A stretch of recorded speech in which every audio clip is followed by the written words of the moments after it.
Why should anyone who watches movies and TV shows care about psychological and neuroscience research? It is because what you like, what you call your personal taste, does not naturally come from you always. Let's go there. Taste travels faster when it rides familiar roads. When we talk about what resonates locally versus globally, we're not asking, is one better? We're asking, has the world stretched its imaginations wide enough to receive it? A few episodes ago, I juxtaposed Squid Game with Lockdown and drew parallels on their reach. And while I mentioned that I couldn't quite place my finger on the exact X factor of Squid Game, we can in fact look at the science behind it. Number one, mere exposure effect by Robert Zions in 1968. He talks about a core idea of the more we're exposed to something, the more we tend to like it, even without realizing why. Familiarity builds preference. Number two is cultural conditioning, priming, and social learning. The idea here is that culture acts like a code. It tells us what's good, what's beautiful, what's funny, what's desirable. We can be psychologically primed to like one thing over another. It's subtle but powerful. At a Nigerian party, people spray dollar bills as celebrants dance. In another culture, somebody might say, wait, she's not a stripper. But then they see Denzel Washington, a guest of a Nigerian at the same party,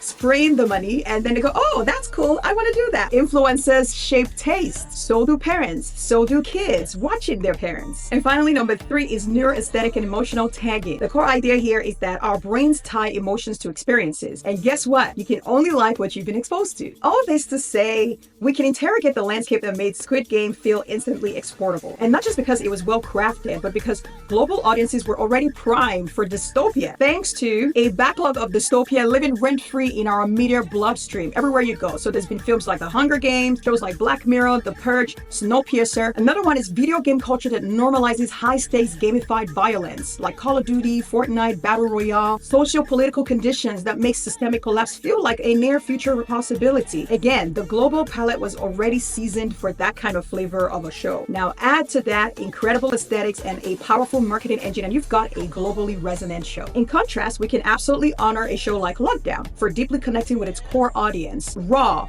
gritty, visceral. It explored hyper-local trauma with cultural depth, but without a shared imaginative blueprint for outsiders to latch into because the world hadn't built the imaginative muscles to enter into that reality. And this is all hypothetical if they wanted to cross over, because there's a valid question of who were they even making the show for? Primarily African audiences, period. So what does this all mean for stories from the continent seeking global acclaim? Part of transported stories is not just marketing them. It's finding points of reference in already conditioned spaces. This is 40 for 40 by 40. Taste is not neutral. It's a cocktail of exposure and gaps in imagination. So fill in the gaps. I'm Chibi Louis Okoye, film producer, bringing you these nuggets, and I will see you tomorrow.